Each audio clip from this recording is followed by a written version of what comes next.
You get 3 minutes.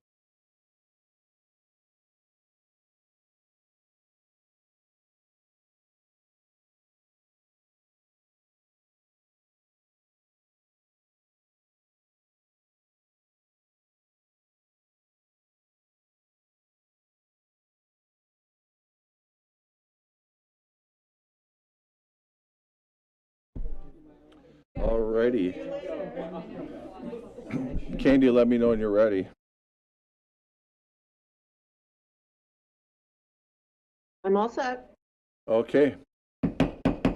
Good evening. It's Tuesday, June 10th, 2025. This is the Stoughton City Council meeting, and the first order of business is the roll call for Clerk Kristen. Okay, Caravello, Here. Bosniak Scanlon. Here. Thank you. Sherlucky, Here. Tillison, Here. Reeves, Here. Butler, Present. Schumacher, Here. Deneau, Here. Abel, Here. Nino. Here. Okay, we have 10 alders present. Alders Hirsch and Jensen are absent and excused. All right, thank you. We are certified of compliance with open meeting laws. We do have a public comment available. I think we have one person that wants to speak on a parking issue on Hillside. So you can come up to the mic and you just push the button and the red light will come on. And then if you could just did the light come on? There you go. And then you can just give us your name, your address, and then you get up to 3 minutes to speak. All right. You don't have to take the full time if you don't need it. All right. My name is Jeff Knutson. I live at 200 Hillside Avenue, and I've been there since June 1st of 2019. I've been there when RKI was in operation, and seeing the people want to park on the opposite side than my house is on, where the no parking sign is. I would like to have the sign taken down so people can park on either side, especially like when the people are residents there, and then we got people that do construction work on houses. They want to park but closer to their site than is to having park on the opposite side or down the street where they got to walk from their trucks to their work site. So I would like to see the signs actually be taken down, because I don't see any use for them besides because RKI is not in operation anymore. So I would like to see that. All right. Thank you for being here and sharing that. You're welcome. Anybody else here to wish to speak tonight? Nobody was signed up online. Sure, come on up, Adam, if you want to speak. I think you have an agenda item you're interested in. So just push the button, the red light should come on, and that means you're live. Perfect. Thank you. Hi, everybody. My name is Adam Peters. I'm the project coordinator for the Stoughton Wellness Coalition. I'm here this evening just to share some more information regarding the proposed zoning ordinance concerning tobacco product businesses. So a little bit our coalition, we work closely with the school district, the city, the community, and our youth to really help reduce youth substance use using evidence-based methods. And currently one of our main goals is reducing vaping among our youth here in Stoughton, both our middle school and our high school. It's a consistent issue that we are seeing. Just to give you guys some more background and some more information, we know that youth are more likely to be influenced by tobacco advertisements, much more so than adults. As well, evidence shows that the proximity and visibility of these vape shops, particularly near places where youth frequent, like schools, parks, libraries, and residential areas, increase overall tobacco use and youth initiation. So really, when these establishments and are more easily seen and reached, it tends to normalize their presence. It makes those products seem like they are less harmful, and really contributes to a younger age of initiation of these products as well. And so research has shown that creating that buffer zone between these businesses and youth-centered environments is one way that we can reduce youth access. Another main point that I would like to bring up is Stoughton currently has 4 designated vape shops, which is more than many of the municipalities here in Dane County of similar size, including Verona, which only has 1 shop, Oregon and DeForest only have 2, and then McFarland and Cottage Grove don't have any. This doesn't include mini marts and gas stations, but those designated shops, we have a lot of them. And so just to kind of wrap up, youth vaping really continues to be a public health challenge across the board, with concerns on addiction and those long-term health consequences. And so it's our role to kind of bring our observations and our data that we have to you all to when you consider this ordinance. And so I just wanted to thank you guys for your time. I know it's the first reading today, but I wanted to thank you for your consideration for that. Thank you very much. All right, thank you. All right, next item is communications and presentations. Are there any communications from alders? All right, hearing none, we'll go to introduction of historical fact of Stoughton. Which I've learned is one of Chris's favorite parts of the meeting, so that's fantastic. This set of information I have is the credit goes to the school district. If anyone has not or has never attended any of the scholarship presentation programs, it is absolutely well worth going to see those, just to see what the kind of generosity and the real fabric of the community to provide these scholarships for students in there. It's really remarkable the dollar value per year that goes out. So I'm going to read for you a couple of these, some of the backgrounds on some of the scholarships that are on there, because this is really, it's fascinating reading about some former citizens of the city. So the first one is the Martha Flugum Memorial Scholarship. So Martha Flugum was born on February 12, 1903 in Thompson, Iowa, to Ivor and Sinova Flugum. She moved to Stoughton with her parents, 2 sisters, and a brother to a farm on Racetrack Road. Martha graduated from Stoughton High School in 1923 and attended St. Olaf College in Northfield, Minnesota, transferring to UW-Madison, where she received a bachelor's degree in 1927 and a master's degree in 1939. Her major field of study was foreign language and took classes in Latin, Greek, Norwegian, German, French, Spanish, and Russian. So keep all that straight. She held teaching positions at Platteville Public Schools, retiring in 1968, held in high regard by her students and fellow staff. Returned to the family farm on Racetrack Road after retiring, along with her sister and brother. After the deaths of their parents, they agreed to remain on the farm until the last one had passed away, and the farm was then to be given to the city of Stoughton for a public park. So that has what has become Racetrack Park now. The second one is Norma and Helen Gerber Memorial Scholarship. That one was, hold on, lost my place. Norm and Helen were civic leaders in Stoughton, having served in various organizations. Norm served on board of directors for Stoughton Hospital, City Planning Commission, and president of the Stoughton Chamber of Commerce for many years. The extensive contributions he had earned him the Citizen of the Year in 1992. They lived in Stoughton for 59 years. Helen was an advocate for the children of the community. She pioneered the development of the youth center and was instrumental in development of the Stoughton Head Start program, which is still on 4th Street today.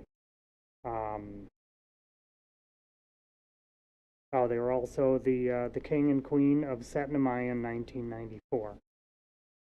And the last of the scholarships I'll go through on this one is Paul Sunby Memorial Scholarship. He was born in Stoughton in September 1932 and served the country in World War II as part of the 8th Division that occupied Berlin. After returning to Stoughton, he was an avid fisherman, hunter, bowler, enjoyed fishing trips to Canada and his dogs.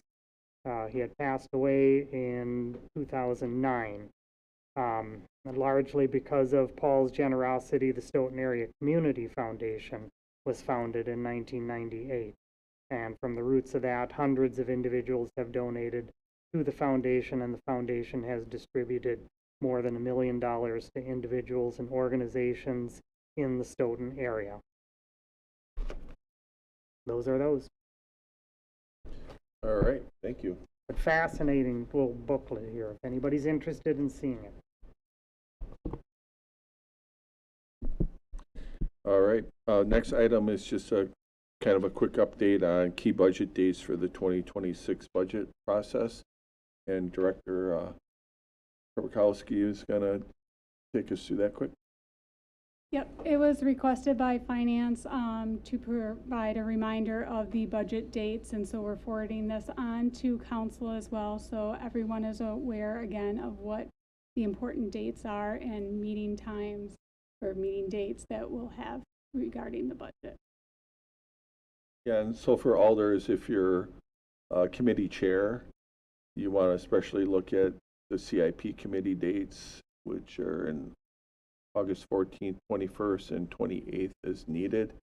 If you have a conflict with them dates, if you could let Lisa know like ASAP, we want to make sure we have a quorum for those dates.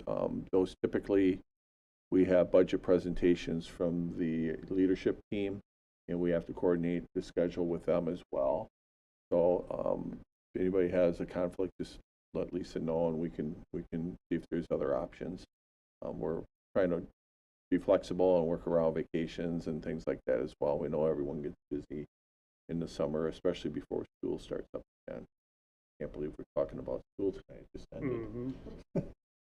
Even if you're not a committee chair, I highly recommend participating or at least listening into the CIP process. It really is the nuts and bolts of a lot of what we do during or throughout the rest of the year. So if you really want a look under the hood of what we do, that is the time to look at that. Are those meetings, the CIP, at night typically? Yeah, they're typically here. We do them, virtually. If you like them recorded, we can make arrangements to do that. We basically have presentations, and then the committee makes the recommendations. I take those recommendations under consideration as we prepare the final mayor's budget, which ultimately is approved by this group here.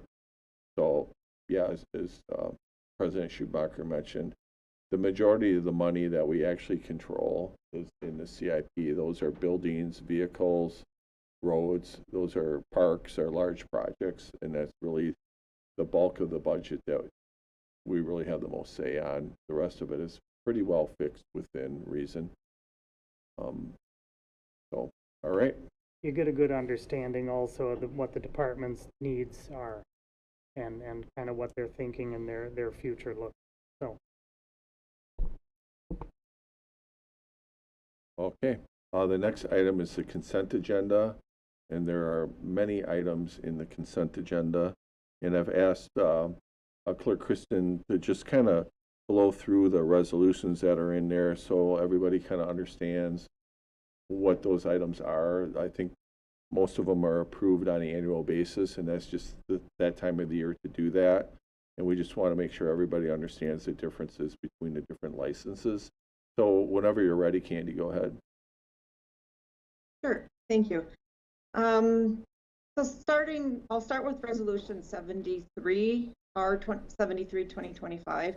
That is the annual renewal of our liquor license establishment in the city, and that period runs from July 1st 2025 to June 30th of 2026. Everything has been checked out. All the maps are in order. The background checks are done. So those are ready for approval. We'll start issuing those to the establishments tomorrow. R75, or excuse me, I'm sorry, skip one. R74 of 2025 is the outdoor consumption permit resolution, and all businesses can apply for an outdoor consumption license in the city. And we publish that. You'll see as you read through the resolution who those establishments are. The R75 2025 is a sidewalk cafe permit. Those are for the businesses that are on Main Street. So in order to get a sidewalk cafe, you must have the outdoor consumption, but sidewalk cafe is very specific, and zoning reviews that in regards to how big how many chairs, how many tables, how they're roped off from general people, just sitting down and using those tables and chairs outside the building. Moving on, R76, 77, 76, 78, 79 are all temporary Class B beer and or wine license for special events coming up. And then R77 is a change of agent for Quick Trip. Any questions? Candy, I only had one. There's one, just a minor typo in R73, and that's in the La Cantina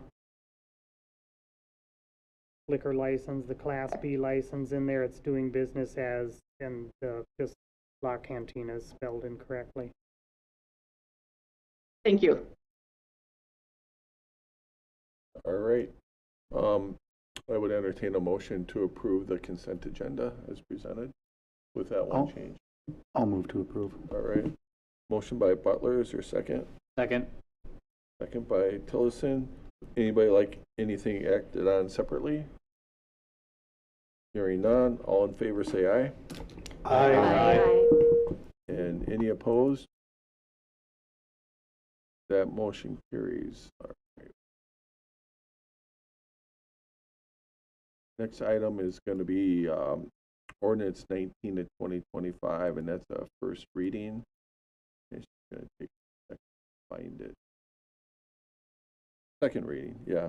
And that's coming from the Public Safety Commission, which would be Alderperson Wozniak Scanlon.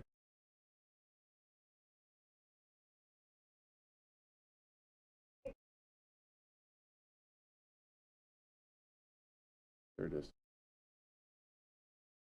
First time out of the chute, and I forgot to turn the microphone on. So disappointed. All right.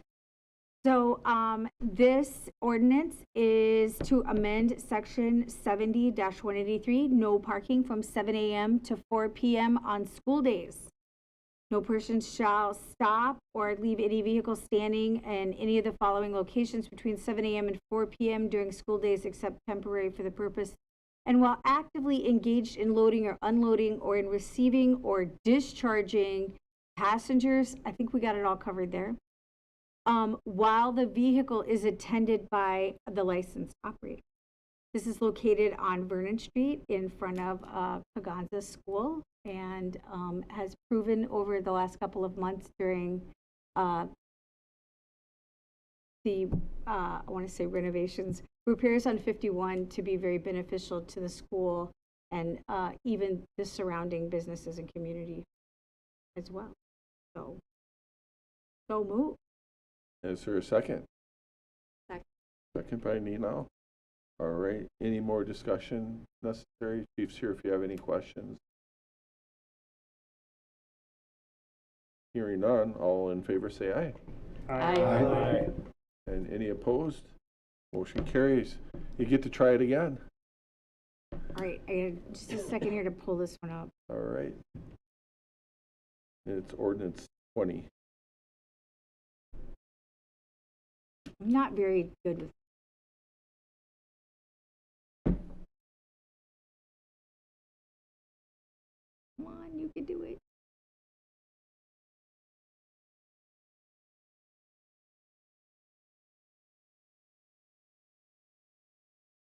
Okay, This ordinance is to amend section 70-221, which refers to stops required at certain intersections.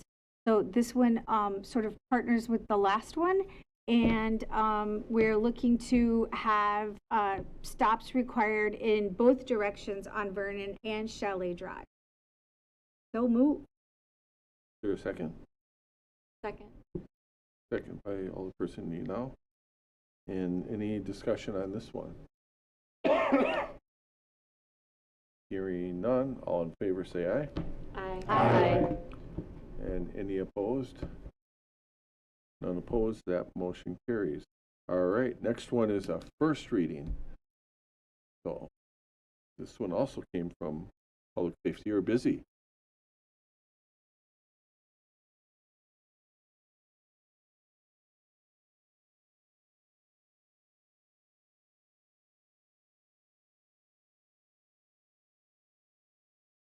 This one also, I believe, went through the Plan Commission as well, right? So we're probably going to tag team the discussion if you don't want to get too deep into the details on it.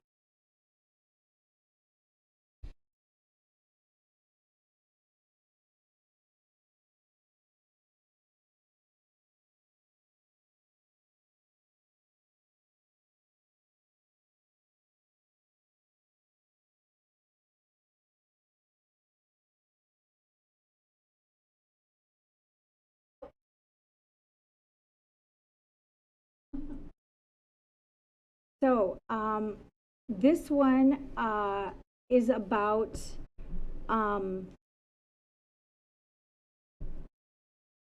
changing the Stoughton Municipal Code to read as followed for tobacco product businesses.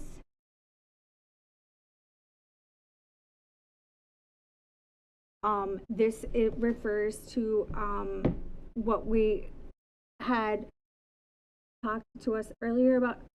So anyway, this ordinance would prohibit tobacco businesses being located within 300 feet of any property zoned as a residential district in the city of Stoughton, 1,000 feet within schools, libraries, child care centers, parks, etc., as measured from lot lines, and also 1,000 feet from another tobacco product related business in this. All right. It's a first reading.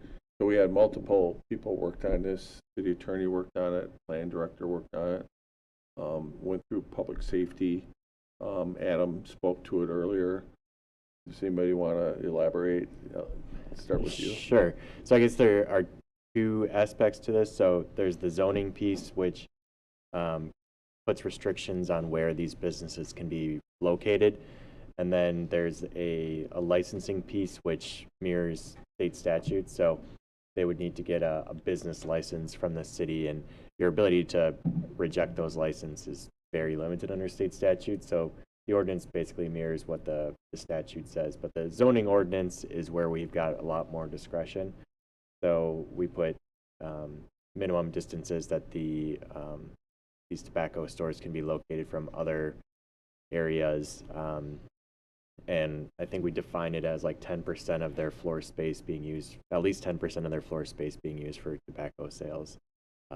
So this is, I will be honest, a unique ordinance. There are very few communities that have like tried to regulate these. I know Monona recently did it. I know the city of Superior has done it. So we sort of took some inspiration from those two communities to put this together.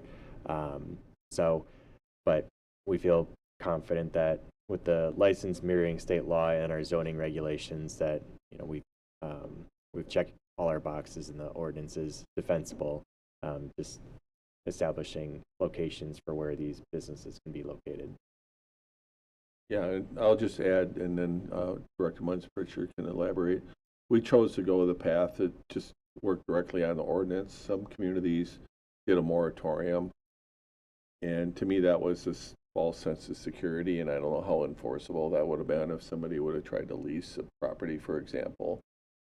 So we really went in a direction that ultimately we wanted to have something in the zoning code anyway, so why not just start with that? So here we are for the first reading. The planning department, I think, had a pretty good role in it. That's where the maps came from, for sure. Go ahead, Chris. I think you guys covered it pretty well. We can put restrictions so that the businesses aren't next to playgrounds, schools, and then certain distances between the businesses themselves. So, you know, that's how we're applying it. And we did use it, we basically used the template of the other municipalities that have done this before. So, and researched a couple other things. I feel pretty confident in it, so. Open it up for questions. President Schumacher. So the placement of the businesses, like this doesn't affect any of the existing ones that are there currently. No, so basically, and this is across the board with anything, I like to say like a donut shop that's in a residential neighborhood. It's an existing non-conforming use, and that use can continue until it stops continuing. And after it hasn't been a donut shop for over a year, then it has to convert back into residential. So. Great. And then with the licensure, do they currently have to obtain licensure, or is this something new? I'm gonna kick that over to Rick, because Yeah, so they are, any business that sells tobacco, they're required to get a tobacco license. So the city has already been administering that through state law, I believe. So yes, they already would have a license. Okay. We just added more formal requirements and not more formal, we're mirroring state law and also adding the language about revoking or suspending the tobacco license because state statute allows us to do that. Okay, thanks. I know Rick said this, but it's only affecting businesses that sell, like, so if Quick Trip is selling it, it's under 10% of their floor space, so they're not gonna fall under this ordinance. I mean, they still might have to get a license, that's a whole different thing, but with zoning. All right, Alderperson Reese. Yeah, just a question, and so 1,000 feet of school, et cetera, but 300 of a property zoned as residential, is that, you felt like 1,000 feet of within 1,000 feet of residential would have been too far of a stretch based on? Yeah, I can answer that. So what we did is, this came up and it was 1,000 or 300. And so what I did is I had our GIS intern actually make maps, and those are attached. And it wasn't going to make much of a difference with that 300 to 1,000 feet. It's, you know, currently I think we have 4 in town. One of them, right, and they can't be within so many feet of each other too. And so there's one, if it went away, it could be replaced in a different location. But other than that, it would be more difficult. And that's more in like, one, you can only have them in, you know, certain zoning districts. So they can't be, I think it was central business and I can't remember, what was the other one, Rick? Was it planned business or? Yeah, something it was like that? 2 of the business districts are the only places those are allowed. So that's the one restriction. And then on top of it, it can't be within X, Y, and Z of those spaces. So. Yeah, and I would just add that public safety, it was a unanimous vote. At the Plan Commission, we did have one commissioner that voted against it. He just basically felt that the free market should dictate how many and where they're located. And, you know, I guess my response was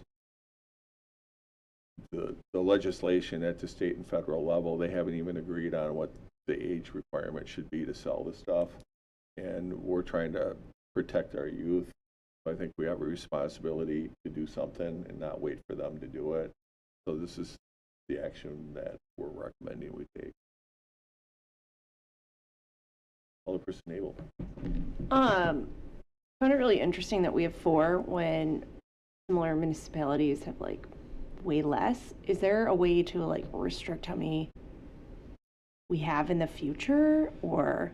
We did look at like population limits, something like that, say like only 1 per like 5,000 population, like for example. I felt more comfortable with just the location restrictions. It was interesting because it was like, I think it was a population of 30,000 was what was the other municipality, and I don't even think they have 30,000 people. So it was like, I don't know how. Right. Because Yeah. we didn't want to make it so restrictive that it's like a total prohibition, I guess, but just controlling for public safety reasons where these are located.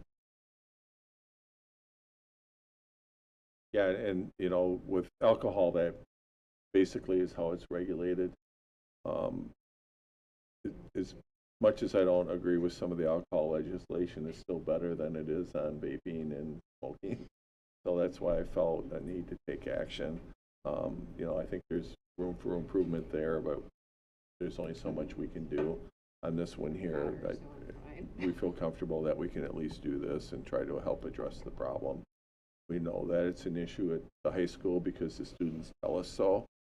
So we're hoping that through education, you know, hopefully with the SRO, if that gets approved tonight, that'll be another tool that we can help educate children. We're not there to grab them out of the collar or out of the bathroom because they're vaping. We're there to let them know what short and long-term effects they may have if they are doing that. So it's a real concern. When we had legislative day at the school district, the high schools were pretty open without any filtration as far as what's going on in the school building, and they're really concerned about their fellow students. So this is here for a first reading. If you have any questions between now and the next meeting, feel free to reach out to us and we'll provide you some answers. We have great resources between the city attorney, planning department, and Adam to hopefully be able to get you the answers that you may need. So we can move on to the next item, which is R80 of 2025, and that came from the Finance Committee, and that would be Alderperson Butler. And I see that the file number will have to be corrected on this. This is R80 of 2025 to enter into an agreement with Ehlers for annual tax increment financing reporting, and I so move. Is there a second? Second. Second by Alderperson Reeves. Alderperson Butler. This is fairly straightforward. It's an agreement between the city and Ehlers to do annual reporting for the statuses and future projections for our TID districts and to facilitate annual joint review board meeting. And Director Trevor, if you want to say anything? So annually, the city has to file the PE 300, which is an annual report on each of the TID districts. What is supposed to happen is the Joint Review Board is supposed to meet and review those annually as well. At least for the last couple of years, that hasn't happened. So we're looking to contract with Ehlers to prepare additional supplemental information to give to the Joint Review Board. So the PE 300s is just for the current year and has some projections in total of what potential revenue and expenditures will be. What Ehlers would provide is more detailed cash flows like you saw when Todd presented on the current status. So those would be updated annually, as well as a small report that would go with that. And they would attend the meeting and answer questions, provide additional information. All right. Are there any questions from Alder? Hearing none, all in favor of the motion say aye. Aye. And any opposed? None opposed, that motion carries. Next item also came from Finance, Alderperson Butler. And this is Resolution R81 of 2025 to amend the 2025 budget to sponsor the Juneteenth event, and I so move. Is there a second? Second. Second by Alderperson Nino. Alderperson Butler. So this came as a result of direction from the council earlier in the year to allocate $2,000 to amend the budget to allocate $2,000 for the Juneteenth event. And this is the recommendation essentially of how these funds will be reallocated from the budget. I should add that the amendment in the Finance Committee was passed on to council without a recommendation. It was a 3-3 vote. And I won't speak on behalf of the rest of the Finance Committee members. But at least I was one of the 3 who voted against. It didn't have anything to do with the event itself. It was the way that the request was presented in the document. That said, were the council to vote it down today, that would just send it back to finance, the finance department to try to rework. The city council has already allocated the funds, so they'll be. Anything you want to add to? Budget amendments are required statutorily for items that weren't in the initial budget that you hold a public hearing for. So this is required by statute to do, and it does require a 2/3 vote by the council. Are there any questions or from the council? Alderperson Abel. Can we just clarify this again? If this gets voted down tonight, they still get the money is still spent. It just makes a headache for the finance department. Okay. Pretty much. Yeah. What would happen is we'd either have to find an alternative way to fund it, or we would show that we didn't have a balanced budget. Is that the best way to describe that?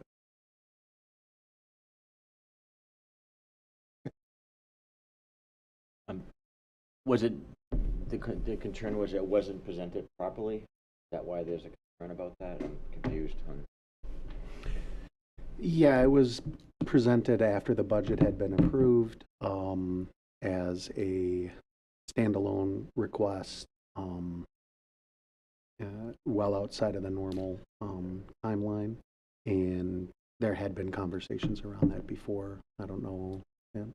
Yeah, if you want to add. They go back a few years. So ideally what you would do is anything you want to have funds for the calendar year, you would pass in the budget, which is in November. For whatever reason, we didn't get a request. It wasn't included into the budget I submitted. So we passed our budget in November, and then, I don't know, a few months ago now, we had a request from the organizers of the event to provide them some funds for the event, and we didn't have a funding mechanism available at the time. So what we're asking to do basically is the council approved the money for the event, but they didn't approve where that money was coming from. And the recommendation we had was to take it out of our surplus or fund balance. We have a fund balance policy, which this isn't going to put us below that or anything. So that's normally where we would go. It's kind of like the rainy day fund. Not good practice to budget that way. The best way to do it would be to approve it in November. That didn't happen. So I think part of the vote, and I don't want to speak for the finance committee, but I think part of it was almost like we didn't like the process. So therefore we're not going to support pulling it out of here, to at least send a message that going forward, we would like to have those requests come in before budget time. Does that capture it? I think that captures it really well. Okay. Alderperson Nino. I just have a question that for those of us that do have concerns about the precedent that was set and the integrity of the process, is it advisable to amend this with like a language about this being a one-time exception? Some of the discussions we've had are creating a formal policy. I think that might be the avenue to do it. If that's sort of like the will of the council. Or and we take it had through a that committee. in the past. We had another nonprofit make a request similar, and the money was allocated. And the issue is how do you establish fair criteria that you can apply for each one of the requests that you get in, without putting yourself in a position where you're going to be scrutinized, that you might be playing favorites or whatever. So we chose at that time not to go down that road, and that was based on, the previous city attorney. You may have a different opinion, but I do have that's concerns about these, but yeah. that's why we didn't establish that. We took it through our CACP committee, and we just we don't want to open that can of worms. I mean, it should be done at budget time, unless it's an emergency, and the lack of planning shouldn't have caused an emergency on our part in this particular case. That's my opinion. Others may have a different one, but I mean, it would be something different if, if it was a public safety issue, or, we were out of commission, like somebody's computer crashed and we didn't have enough money and we can't let them not have a computer to work. That might be an emergency purchase, something like that. So that's kind of the history behind it. But certainly we can do whatever you guys want us to do. We just don't know if it'll work out real well. Alderperson Reeves. I was one of the people that voted against it at finance, and to expand on the process, I agree that it should have been requested in the budget, and it wasn't, so now we're in this conundrum. But my biggest concern is that there are a lot of worthy organizations that are struggling with funding, and I can't explain or justify to those organizations why they didn't get a seat at the table, because they had the advantage of a well-meaning alderperson who brought it. And so we have, the food pantry, the health net or health clinic, the housing advocate, who had no opportunity to ask for those funds. So that's my concern, and that's why I voted no. President Schumacher. And I was the third dissenter on that, and that is just purely procedural. And I think that we should certainly look for a mechanism so that we don't get placed in this situation again. So whether that is a policy sought by or developed by CACP, or something else that we do as a council level. But CACP would probably be a good place to start with that one. Yeah, and we can certainly do that. I mean, the other thing would be is if somebody wanted to make a request, to make it, any time now, so it could be under consideration for our budget. May or may not get granted. We know that this would be operational money, which is really tight.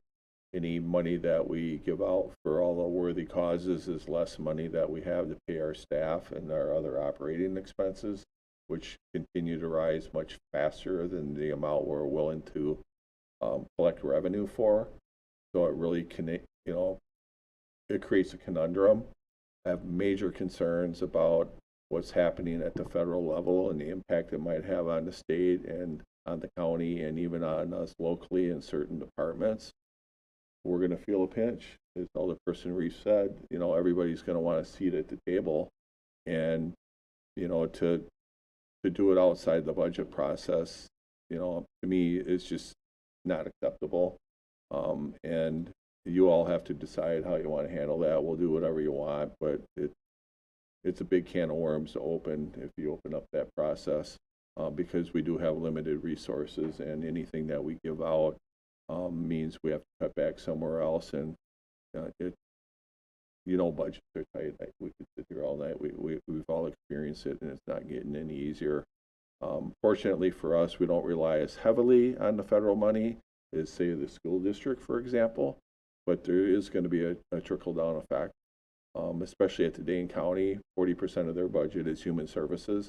A lot of that money comes from the federal government, and it could affect us because, we have health insurance and other costs that are related to the decisions that they make, and we'll see what happens to us. And we know on some of the other items that we had budgeted for in our CIP, where we were expecting tax credits for solar panels, for example, that we're more than likely not going to be able to capture all the funds that we anticipated when we put our last 5-year budget together. So we're gonna have to make some tough decisions on that as well. We're hoping that we're gonna be reimbursed for at least the ones that we have in the pipeline for this year. But beyond that, I don't think we can expect to see that going forward as well. So, you know, I think that if we'll take action on this tonight, and then maybe what we would do is we'd have a separate agenda item on what to do going forward. Maybe the city attorney can, you know, put his thoughts together and see whether or not he thinks that's a road we want to go down before we get too deep into it, and then possibly delegate it to the committee if that's the will of the council. Any other questions or comments? Yeah, just so I'm clear, so this was already passed on April, like we approved for the funding or Yeah, sponsorship, so now it's just a matter of where that money's coming from? exactly, Oh, it's still gonna be going, it's just where it's coming from, exactly. despite the procedural and, you know, all right, Yep. thank you. Mhm. You're a quick learner. Quick learner.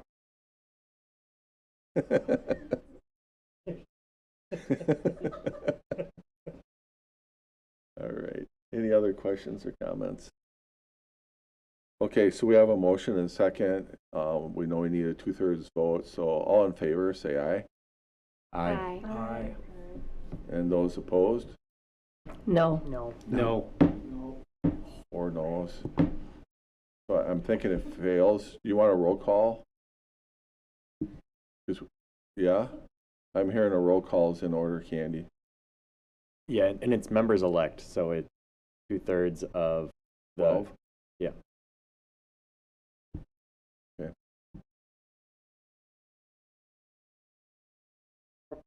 Wasnak Scanlon, No. Lucky, No. Tillison, No. Reeves, No. Butler, No. Right. I was thinking the other Schumacher. way, and I was thinking. No. Vanu, Yes. Abel, Yeah. Nino, Yes. Caravello, Aye.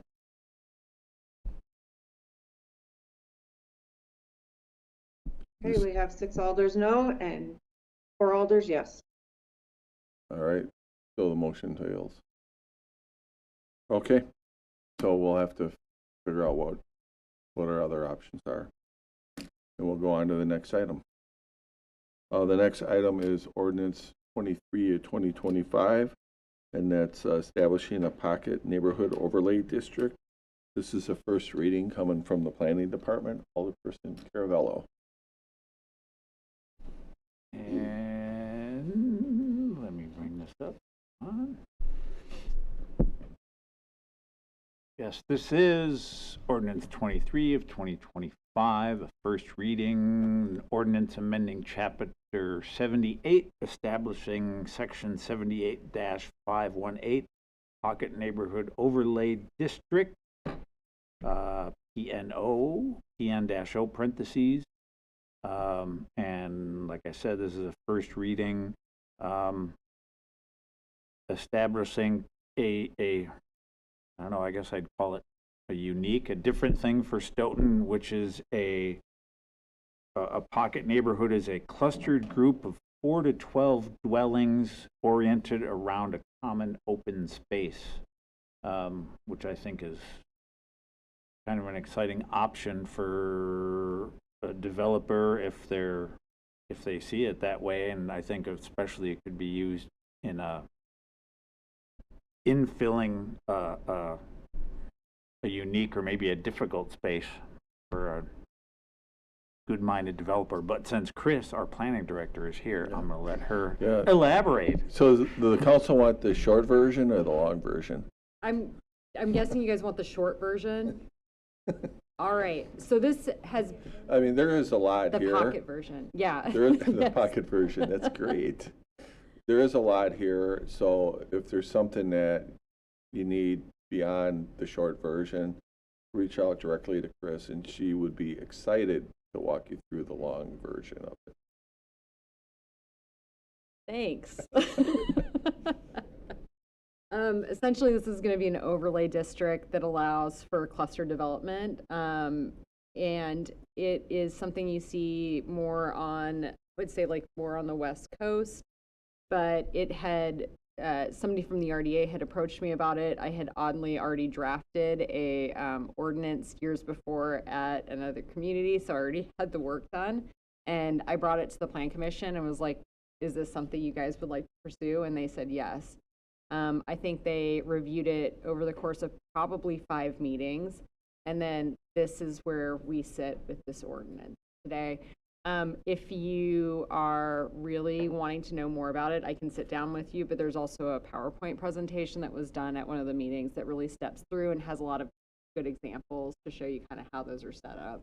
The only thing that is unique with ours that kind of came out of those meetings is it was pretty, one of the things is there needs to be at least 1 parking stall attached next to the project, like to the house. And then, because with the pocket neighborhoods, a lot of times the cluster and then the parking is over here.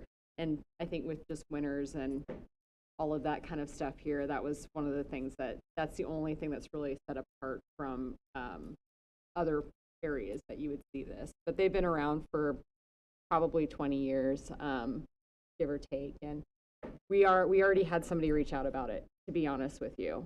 So that's pretty exciting news to hear about. I mean, they happened to hear it at another meeting, one of the 5 that you guys had to listen to it, and they contacted us and said, hey, I think we'd be interested in doing so. Yeah. We can't do it though unless it passed. So if you there's that. Do you guys have any questions? And again, I would be happy if you want to know more about it to meet at a different time too. So. Oh, we have questions. No, I have a comment. All right. I just want to say I'm obsessed with this, and there is a development in the western part of Madison that is doing this, and it's super cool, and I think it's great to create sense of communities. So I love this. I'm excited. You're going to buy one? No, I love my house. All right, Alderperson Nino. Yeah, I just wanted to say I spotted this on the Plan Commission packet a while back and have been waiting for it to get here. And upon reading through, I'm really excited about it, and it is very well aligned with our sustainability plan, so it checks that box for sure. Yeah, and I can share that at Dane County is part of the housing strategy implementation.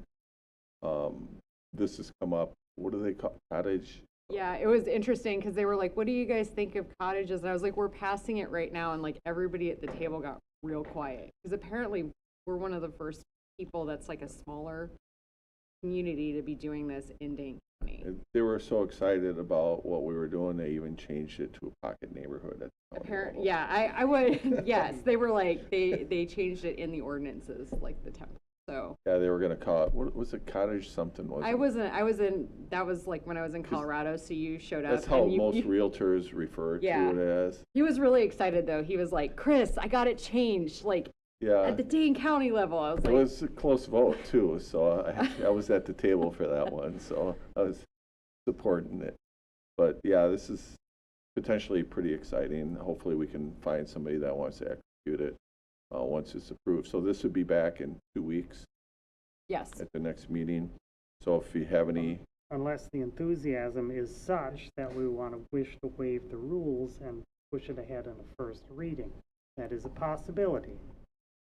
I mean, you guys are welcome to do whatever you want, but they're not going to bring the project tomorrow because they need to, they have to get all the engineering done and all that fun stuff. But if you want to do it, I'm fine with it. But I'm just throwing it out there.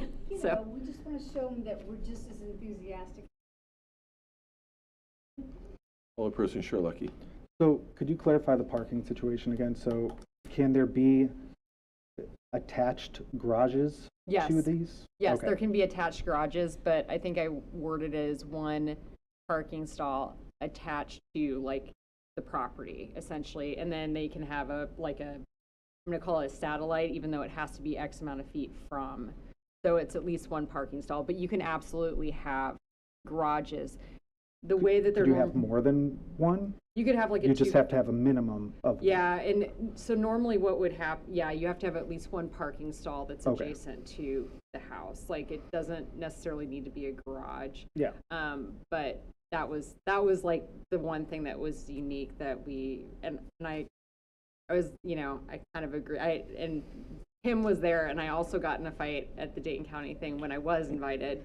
Was it a fight? It wasn't a fight, but the thing is like all of us have been there when it's snowing, and then you have 15 bags of groceries and then a kid, and you're trying to carry all of it into the house. It's nice to be like close. Yeah. And not 2 blocks away. That one parking stall is, I think, important. Yeah, okay, thank you. Any other questions or comments? Okay, so we can bring it back then.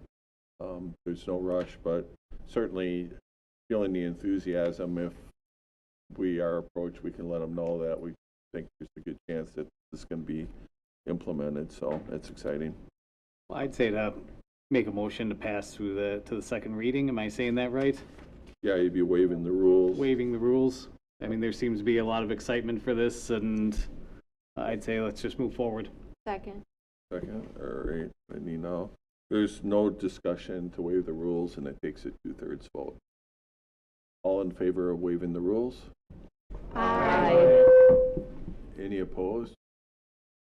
That motion carries. So then what we're doing is now we're going to vote on the second reading. Is that right? Okay.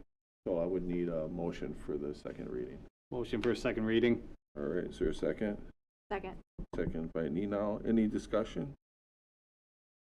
The only thing I would add is, we can always tweak it if it's not 100% perfect, and this might evolve, but we won't know until we get a project. So if we do, we'll see what happens, but at least we have some guidelines to work with where before we had nothing. So thanks for doing this, Chris. Yeah. We'll grind them down in plan commission. There's probably some truth to that. So, all right. Hearing no discussion, all in favor say aye. Aye. Any opposed? None opposed. That motion carries. Next item is ordinance 24 of 2025. This one is coming as a first reading, also from the Plan Commission. And this is ordinance 24 of 2025, amending section 10-2 sub A sub 5, section 10-3 and section 10-7 plans, in addition to updating the change in name from the State Department of Commerce to the Department of Safety and Professional Services of the Stoughton Municipal Code relating to the building regulations and construction standards. And I think there might be a period in there somewhere that is misplaced, I'm guessing, but it's a first reading. I just lost my connection, but I can still talk about this, but I can't answer anything to. I'll kick it over to Rick if you guys have any questions. But essentially what it is we're looking at becoming a designated municipality, which will give us the flexibility to allow for commercial plans to go through a third party to get approved. The nice thing about that is if the state is backed up for approval, they have the flexibility of going through this other company. And the nice thing is if they go through the other company, we can actually see what's going on in the stages and the markups, but we can't require them to. Does that make sense? So they still have the option to send their commercial plans to the state. And that's essentially what we're doing is we're updating the ordinance to allow for that flexibility in getting state-approved plans. So additionally, there was a name change at the state level, and so that's more like a Scrivener error at this point, so that's the change there. But it really won't affect any of the regulations as far as like it's you still have to meet the SPS requirements, all of that stuff, but it's just giving that secondary option. And this came after we hired a new building inspector, Shar, who came from Sun Prairie, and she really enjoyed having it and having access to those plans to see where they were in the process if they chose to go that direction. And so that's why she's asked to do it, and I think that's a good idea to go that direction, but we cannot require them to go that direction.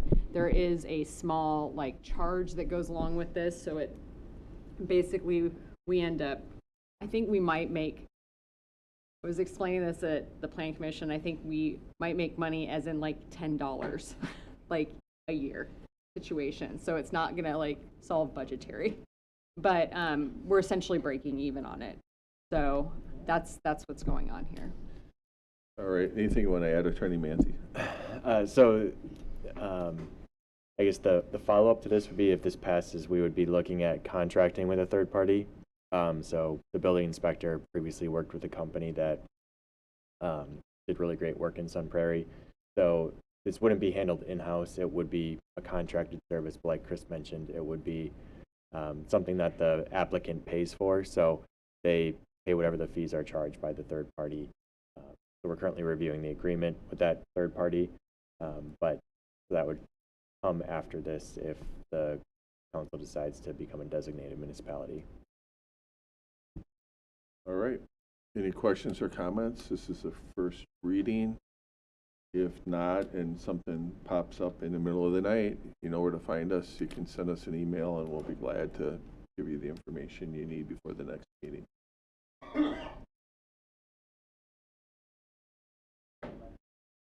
Some people might.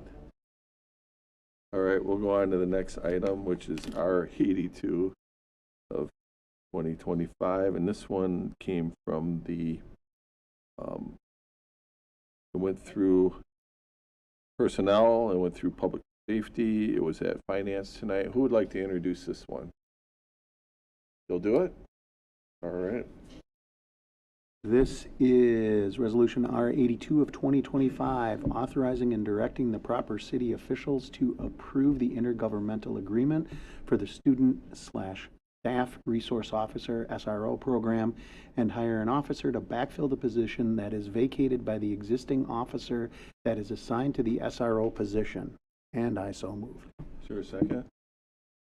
Second by Tillotson, Alderperson Butler. I didn't say I would explain it. Oh, I just okay, said I'd fine. introduce it. This was passed by finance unanimously this evening, and it is to enter into the cost-sharing agreement with, it's essentially to authorize the spending of monies to backfill for an SRO, and we would be sharing those costs with the Stoughton School District. And I would happily yield to Attorney Manthe or anyone else who wants to fill in. So I'll give you a little background. So this, as you saw, went through multiple committees. Started with Chief Jenks, had ongoing conversations over the course of several years with the school district about reinstating the position. The item in front of you tonight is the intergovernmental agreement, which the city attorney was part of drafting that with the attorney from the school district. There are other components that HR worked on as well. We're more than happy to answer those questions of how this will work operationally. It's basically an assignment. We can talk about that a little bit. The agreement basically lays out the terms and conditions for us to enter into a partnership. Initially, at least, it's going to be a 50-50 split. The chief has secured a grant if needed for the balance of this year. So the understanding from finance and personnel is that beginning for next year's budget. This is going to be our starting point, is we're going to be $62,000 basically that we have to anticipate going into the next budget cycle. There's, we'll have to look at options on how that's funded. Hopefully we'll have enough net new construction to at least cover the majority of it. The school district has indicated that they're still willing to entertain other options going forward on getting it funded. We didn't want to get bogged down with that now because we'd like to get the position in place July-ish so we can get some training done. We can start building the relationships with staff at the school district and be ready for the beginning of the next school year. One of the things that complicates matters is the school district, their budget cycle is different. We run on a calendar year. They run, was it July? Yeah, through June. So they're not on the same sequence. So their budgeting process will be approved and implemented before ours. But, we think we can get through that. The specifics of the agreement, the city attorney can cover. Is there anything, Chief, you want to cover before we get into that? Director Gillingham is here as well if you have any questions about, how the assignment would work and how the role and responsibility will go. And you guys are welcome to sit or stand, whatever you'd like to do here. You'll stand? You've been sitting a while? All right, hit the button there and you'll be good to go.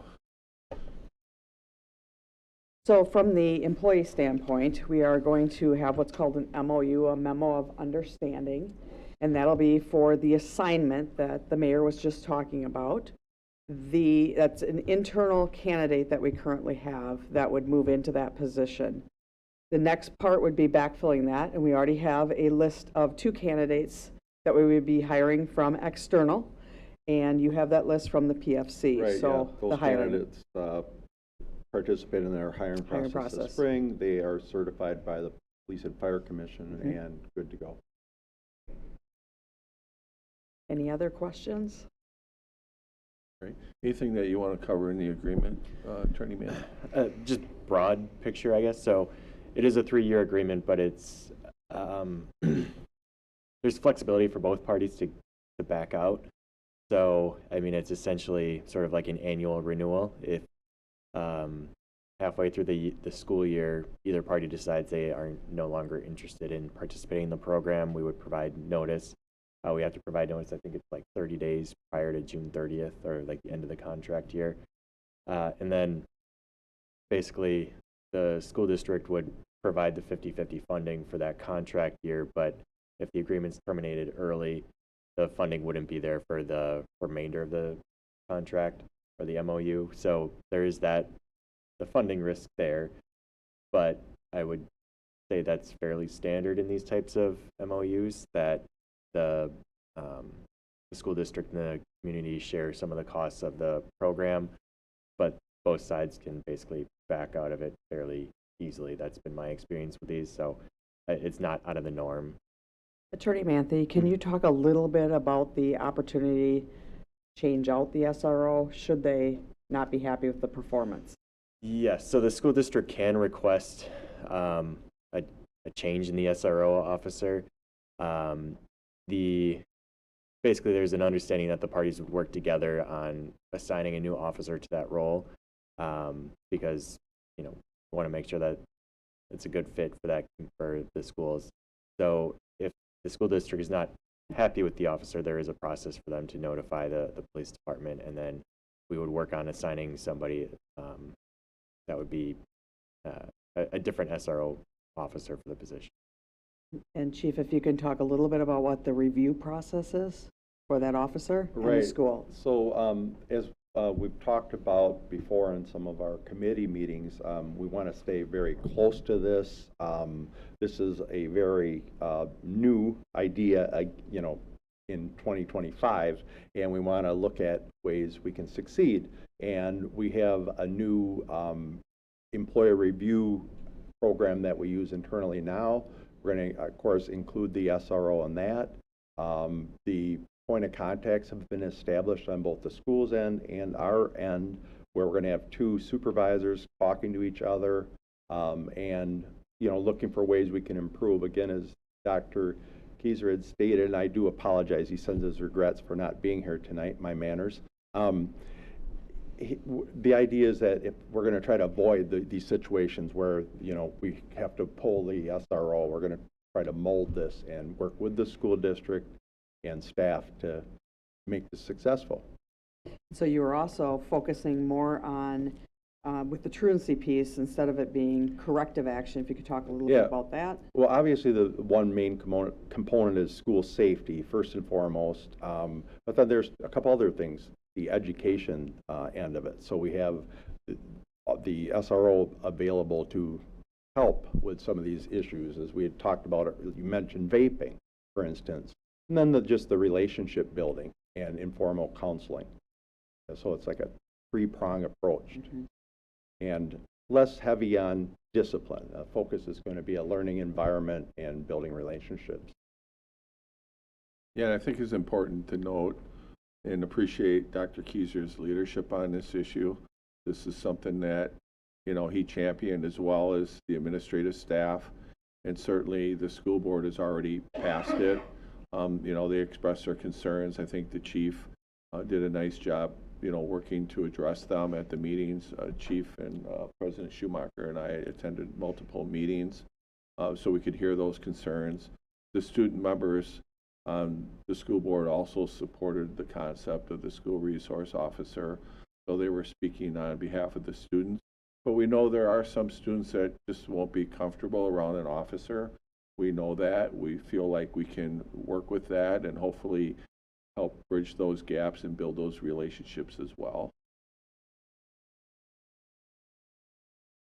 If I may, I'd just like to comment about your comment about the budget cycle and how that works. So as we were working with the school, I realized, like, hey, we're going to be in a financial pickle here because we're on the opposite ends with the school board, or the school would be able to budget for it beginning in July. We're not. You know, we're looking at January before we work on our operational budget. So I'd just like to recognize, we explained to the Bryant Foundation, like, this is why we think this is important. They agreed, and through their extraordinary efforts, they gave us this remarkable grant to fund the position for the remainder, from July 1 till the end of December for the first year. All right. Have you talked already about the cost? We talked about it at finance, so the cost is 50-50. So for the balance of this year, it's about 30-ish thousand-ish. Going to next year's budget, it'll be about 62,000 that we'll have to come up with. You know, our preliminary net new construction numbers look good, but there's so many unknowns in the budget at this point. I mean, we don't even know when the state budget is going to get passed, you know, so, and we rely on them heavily. I was on a meeting today, and, you know, I heard some encouraging things. For example, on the supplemental shared revenue, this year our increase went up 2.3%, which is woefully inadequate. I think that it sounds like the state representatives understand that, and they're looking at trying to implement a permanent 4.1% increase, which isn't really tied to anything like the consumer price index or anything, but it's still an increase. We haven't calculated to see what that would amount to. I mean, it's not going to, you know, get us to the finish line on our budget, but every little bit helps, and there's still wrangling over some of the other issues that do affect our budget. But overall, it looks like, based on the numbers I received from the finance department, we're going to have another record new year of growth.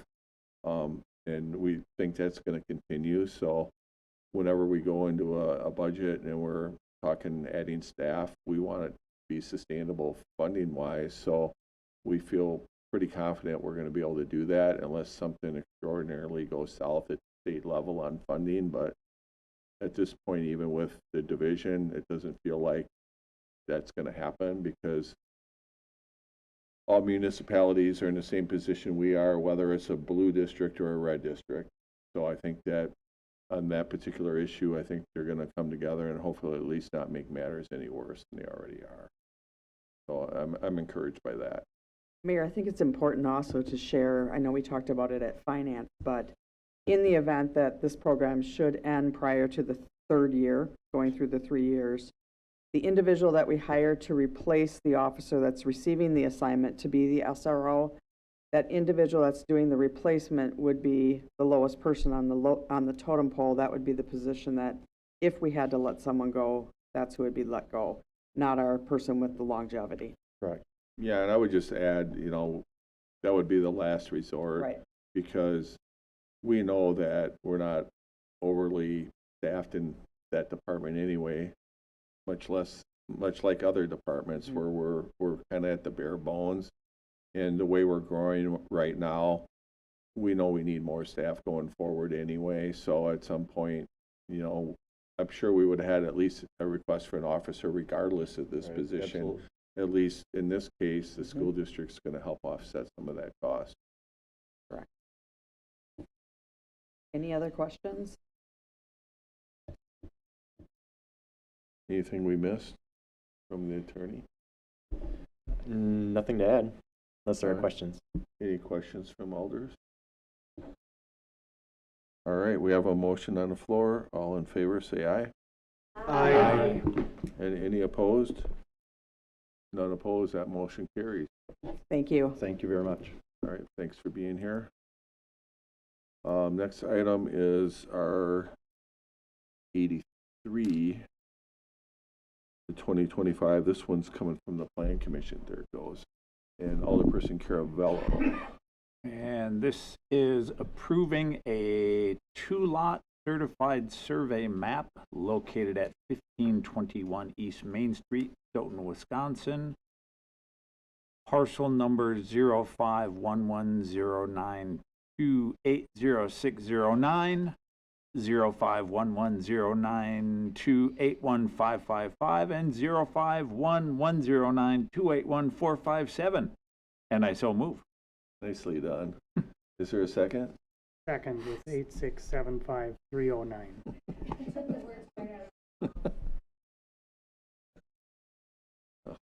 Alderperson Caravello. We can just keep this going with this number shenanigans for a while. This is basically combining 3 lots into 2, and so it would create 1 large lot and 1 smaller lot, and the larger lot is basically, I guess, earmarked, or the petitioner, their intent for it would to create a car wash. Larger lot. All right. Yeah. And I would just add that part of this is there's a little bit of a mad scramble for them to get the utilities in before the DOT puts new pavement down in that stretch. So I know they've been working pretty closely with the planning department, but especially utilities. I don't know if there's anything you want to report out, Director Weiss. We are very close with getting them their owner's approval letter. We had a couple of revisions that we went through with them. They just actually sent the plans back to us today. I suspect we'll get that owner's approval letter out to them tomorrow, which will then, they still have to go through CARP DNR approval for the sewer extension. But we keep reminding all the DOT staff and the contractor on site that this work is planned to move forward. So I think it'll come together. Anything you want to add, Director Munz-Pritchard? So this is for the same project, but it's actually going to be 2 motions. The first one is for the CSM lot combination, and then the second one will be the conditional use. So just so you guys are aware. So that's why it's on here twice, but we can make it real if we want. I would say the exciting thing for me is a couple things. One, I was in the car wash business for 8 years. I'm kind of a geek on this stuff because I want to see the new technology and all that. But the other thing is the investment in the east side, which is really, really exciting because it's been a while since something major was side. So I think having, some new buildings going up there will hopefully spur some momentum. So this is a start. So any questions on what we're doing here with the CSM? So a certified survey map Basically, we're just combining lots, right? Is that the best way to describe that? You want to take it? Sure. We can- So, yeah, certified survey map is the creation of 4 or fewer lots. So, if it's more than that, you have to go through the subdivision process, which is more complicated. So with the CSM, we usually do these for lot combinations or like smaller land divisions where you're just creating the 4 lots. So really, there isn't a whole lot of discretion here as long as it's in compliance with all the city ordinances. Yeah, and I think the main thing on this one, and Director Munz Pritchard got out in front of it, was the access.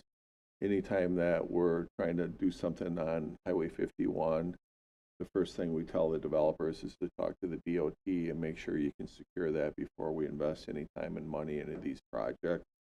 That was communicated. They got an agreement with the DOT, so they began to move forward. My understanding is, so there's 3 lots that are being combined. I don't know how far the utilities is going back. No, go ahead and go back up to my sorry. Which one? The first one? Yep, if you can This zoom guy? in right there. I can. Thank you. So that's the location, but you can see the black lines, or on the left side, it's the yellow. Like right now they're stacked. So only that front lot actually has access to the road. The other 2 are landlocked.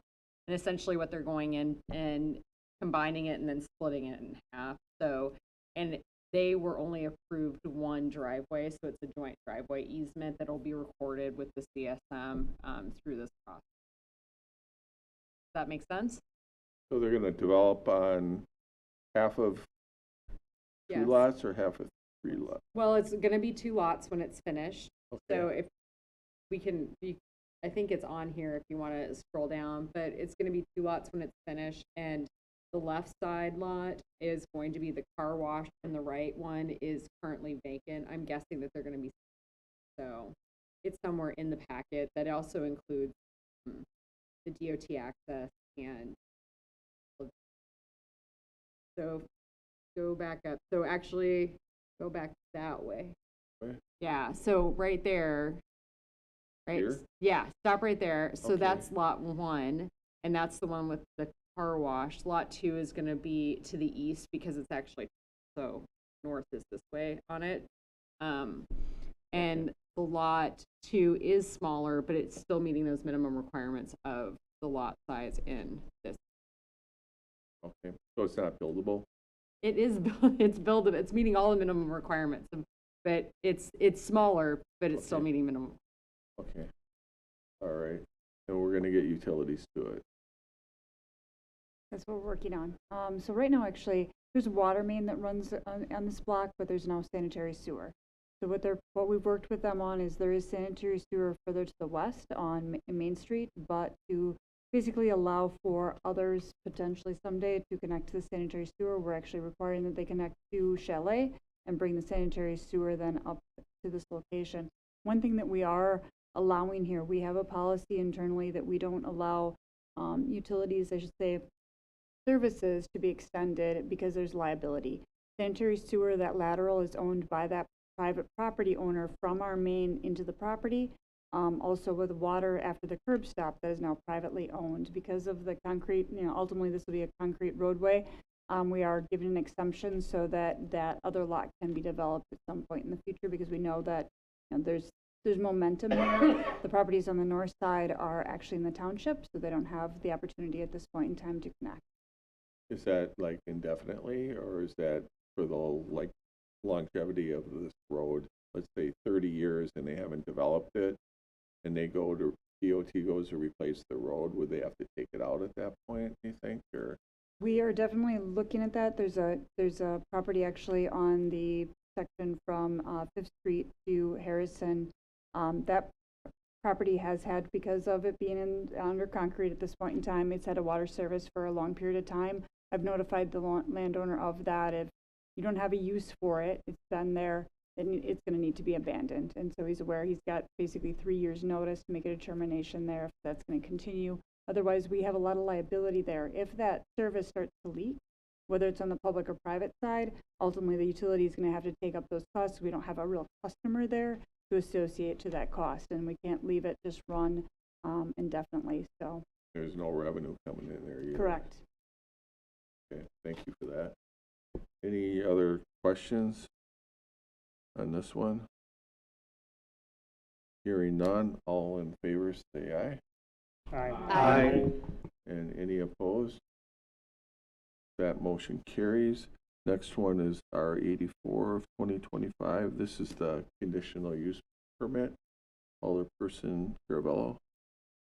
So I do have a quick question about this one, and I think for our city attorney, is it necessary, since there's a lot of numbers in this one, can I just refer to these as the parcel numbers listed? Go for it. Okay. Oh, it's much more fun to listen to you read. I don't want to cheat or anything, but you know. This is R84 of 2025, approving a conditional use permit for an in-vehicle sales and service car wash per section 78-105 sub 4 sub B section 2 sub B, located at 1521 East Main Street, Stoughton, Wisconsin, with the 3 parcels numbers as listed in the resolution, and I so move. Second. Second by Tolson. Alderperson Caravello. Don't know if this is just the CUP for what we were discussing previous. Yeah. So this is where I have the city attorney explain what a CUP is. So a conditional use permit requires a different process. I'll let you take it from there. Sure. So in zoning districts, we have permitted uses, which are uses permitted by rights. The property owner doesn't need a specific authorization from the city to use that, use their property for that use. There are conditional uses which are allowed subject to conditions. So basically, we create standards that they have to meet in order to be able to use their property for that use, and we issue them a permit for it. So state law does limit discretion on these types of approvals. So we have to look at the evidence that has been presented. So if there's evidence in support of the application that shows that they would meet all the applicable standards for the conditional use permit, then we're required to approve it. If there's an evidence presented that shows that the applicant wouldn't meet those standards, then we would have a basis to deny it. We also have to apply measurable standards to the extent practicable, which whatever that means. Yes. It's lawyer talk. So I guess to my knowledge, there hasn't been any evidence against this application, so we are sort of relying on the applicant and what they've provided to show their compliance with the ordinance requirements. So a good example on this one is, so in this, the conditions are the joint driveway, and they have to record some kind of maintenance plan with snow removal in addition to. So like that was one of the reasonable requests put on to approve this. Does that make sense? Yeah, and another example which didn't come into play here would be is if we were concerned about traffic, you know, if there was a traffic impact analysis that was done that either supported approving it or supported not approving it, or maybe have to make some modifications to the road to accommodate it. Those are reasons that, you know, we could deny it basically, but the bar is pretty high on denial is what I'm gathering because of the law change in Act 67. We've actually, I've put that on as an, like, on the conditional use permit, is that they have to actually do a traffic study and make improvements to the intersection. Like that's another one that I put on as a condition. So, for example. Yeah.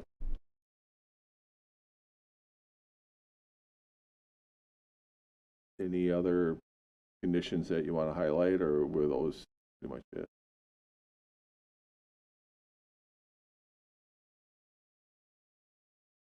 Any questions or comments?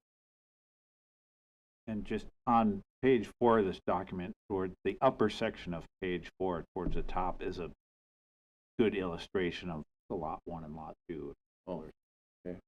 Curious All right. about what we're talking. Did you have a comment, Director Weiss? I did, thank you. One thing that occurred to me, and that I did not get this to our planning director, But I realize we have actually a developers agreement that Rick has drafted that we're in the process of getting executed with them, that ultimately will have to come through Utilities Committee and then also through City Council, because it's not our standard, because they're doing this sewer main extension. It's not like a typical subdivision. We don't have a typical, necessarily developers agreement associated to this, but there's public improvements they will be constructing. So that's if we could add that, because I did not share that with you, Chris. I'm sorry about that. It occurs to me right now. That we ultimately will have to get approved and go through that process. And so they know that that's a condition before they can start construction, that needs to be executed. But if possible, maybe we add that as a condition to this. I believe we could. We would just need an amendment to the approval. Motion? Okay, so you're suggesting that we make an amendment to the motion to the effect of, what would that language sound like? If it's acceptable, is something to the effect of a developer's agreement which ensures proper sanitary sewer installation and reimbursement agreement. I don't know, Rick, you may have a better take on what that should say. We could just, executing a public improvement agreement for extending sanitary sewer service. Okay. Somebody willing to make that amendment? I'll offer the amendment as described by Director Weiss and Attorney Manthe. All right, is there a second? Second. Second by Alderperson Reeves. Any discussion on the amendment? Everybody understand it? All in favor, say aye. Aye. Any opposed? Okay, that motion carries. So we're back to the conditional use permit with the amendment added in. Is there anything else that we need to add to it? Any more discussion on the whole thing? Hearing none, all in favor say aye. Aye. And any opposed? None opposed, that motion carries. Next item, R85. That one is coming from, looks like Utilities Committee. Yeah, Alderperson Tilson, you've been pretty quiet over there. Don't forget that.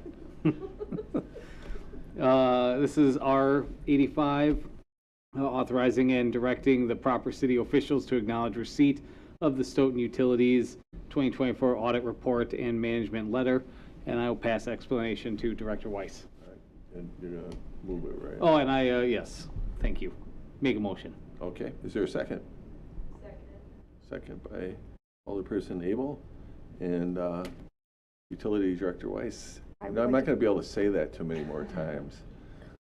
I would like to pass it on to Finance Manager Stotts. Hello.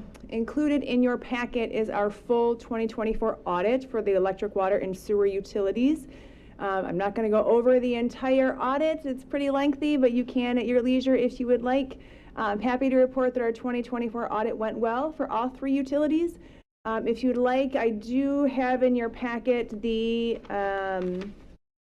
report to the Utilities Committee. If you could bring that up, I'd be happy to review that. Perfect. This is the document that Baker Tilly presented to the Utilities Committee back in May.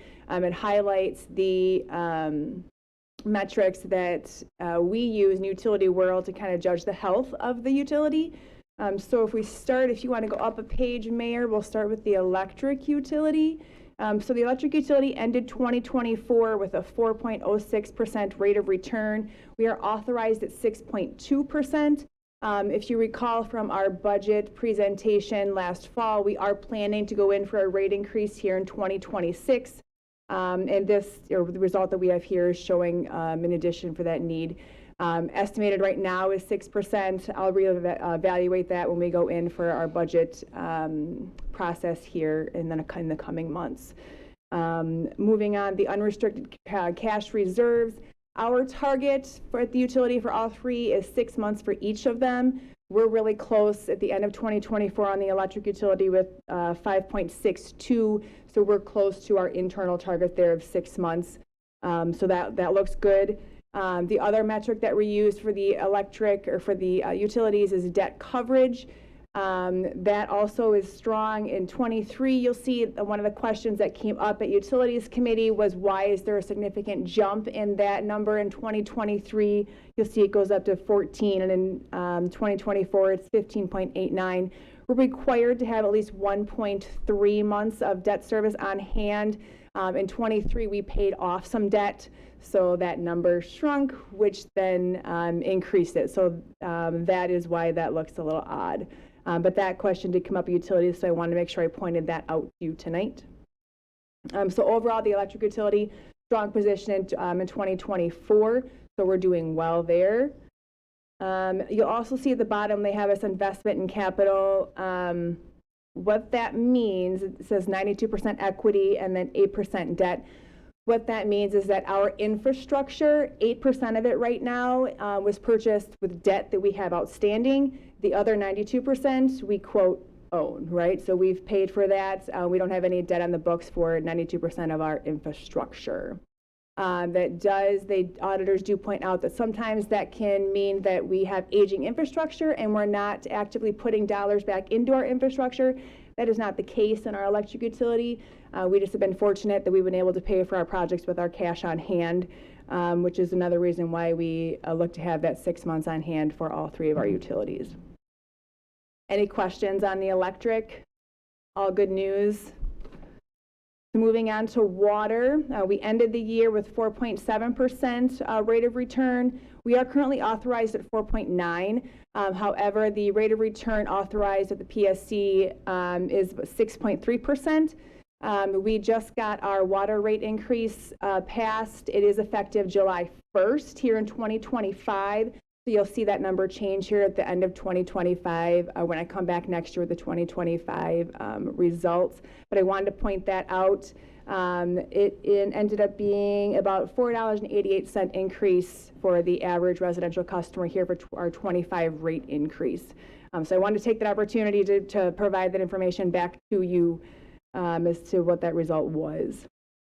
Unrestricted cash on hand for water, we ended the year 7.76, so very strong cash we have for the water utility as well.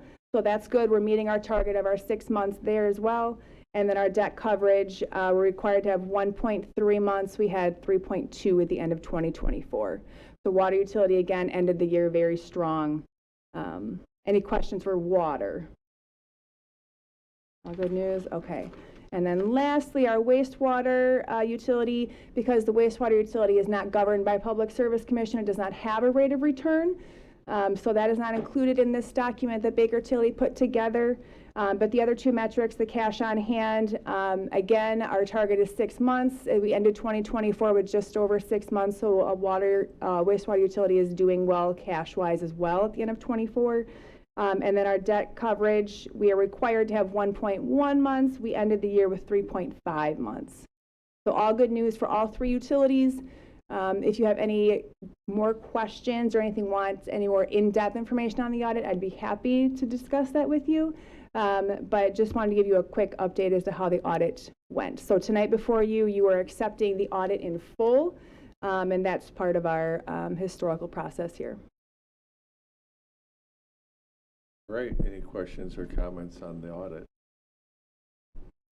Thank you for being efficient. I try. Did great. All right. Hearing no questions, all in favor, say aye. Aye. And any opposed? That motion carries. Next item is R86 of 2025. This one went through utilities and was at finance. Earlier tonight, Director Aber has been waiting patiently. Alderperson Butler, you want to introduce this one? Sure. This is R86 of 2025, approving revision number 2 to the state municipal financial agreement between the state of Wisconsin and the city of Stoughton for costs associated with reconstruction of U.S. Highway 51 from Harrison Street to Roby Road and from Roby Road to County Highway B, scheduled to be constructed in 2026, and I so move. Is there a second? Second. Second by Alderperson Reeves. Alderperson Butler. Since Director Aber has been so patiently waiting, I'd be happy to defer. But I did give him a homework assignment, so I know he's been working this whole time on it. Yeah, it's already complete, Mayor. I knew it wouldn't take you long. Thanks for doing that. Yeah, no problem. Yeah, thanks. And Director Weiss is obviously in the room as well. But this is a typical state municipal finance agreement that is the second rendition of it. Basically, they redid some of the numbers based on the opinion of probable cost from their engineers. Then also added in some of there was a reduction from one second here. A slight reduction in some areas and an increase in others. So basically, a lot of the increases did come from the utility side, and Jill, you can explain those if you'd like. But basically, $125,000 of an increase was from the sanitary and water side, and then $120,000 from walkways, lighting, and then just general increases over time. So there's two separate SMFAs here. The first one is from Harrison to Roby, and that's the one that includes the utility side, and then Roby to B, which is all basically the street side. On the second one from Harrison to Roby, that includes the underpass and the improvements to the Rutland-Dunn Town Line roundabout. Those are also through a developer's agreement with STI in Dvorak or RHD Holdings. Those two are reimbursable to the city. So these are pretty standard documents that we have to agree upon with the state before moving forward with section or segment 3 and 4 of the Majors project on Highway 51. Any questions from the group? I'm not hearing anything from Utilities, Director Weiss. I think the one thing I can add is that these projects are interesting in the sense that they kind of evolve. We knew what we wanted to do for sewer and water relocations, but then as the project goes through design on the DOT side, we inherently gained conflict, particularly with storm sewer, and so then we're put in the situation of trying to work through those, see if there's an alternative. There often is a directive ultimately from DOT that they stick with their design, and then we are in a position of having to change our utilities to adapt to their new design. So it's just kind of an ongoing process that we're working through right now. There was at 90% plans a determination that additional infiltration areas were needed. So we do have additional sanitary sewer conflicts that we are working through with them. So, in the end, based on this agreement, we are there to replace the infrastructure we need to, but where there is conflict that can't be resolved, we ultimately are in a position of having to move our utilities. So we continue to work through that, and the project will be great when it's done. All right, thank you. Any questions or comments from alders? And we'll see this in CIP later. Right? We'll see this in the CIP later. Budget or the All these numbers will be in our CIP requests, correct? Yeah. All right. Hearing no questions, all in favor say aye. Aye. And any opposed? None opposed, that motion carries. All right, R87, which is our last action item, is coming from, believe it or not, the Finance Committee. Yeah, I get to bring us home tonight. Yeah. So this is R87 of 2025, resolution by the Common Council of the City of Stoughton approving a cost reimbursement agreement with Continental 877 Fund LLC, and I so move. Your second? second. Second by Pilson. Alderperson Butler. Attorney Manthe. Sure. That was quick. This is the city's standard cost reimbursement agreement. Continental Properties, they are looking to develop a lot within the STI development. So they're not looking for any TIF assistance. They aren't going to be doing any public improvements, but this one does have some unique features that we could have to enter into some other agreements with them regarding stormwater or basically to comply with their green space requirements. So we could be incurring costs plus the standard costs for reviewing their conditional use permit application, which was at Plan Commission last night. So this is standard that we require of developers whenever they submit a permit for approval. All right, any questions or comments on that? Hearing none, all in favor say aye. Aye. And any opposed? That motion carries. I almost had the opportunity to make some Eddie Money lyrics in for this one, but We'll wait for the next meeting for that. That'll be one of your historic things. You can do an Eddie Money tribute. All right, I'm looking for a motion to adjourn. I'll motion to adjourn. All right, motion by Abel. Is there a second? Second. Second by Butler. All right, all in favor say aye. Aye. Any opposed? None opposed? We are adjourned. Thank you.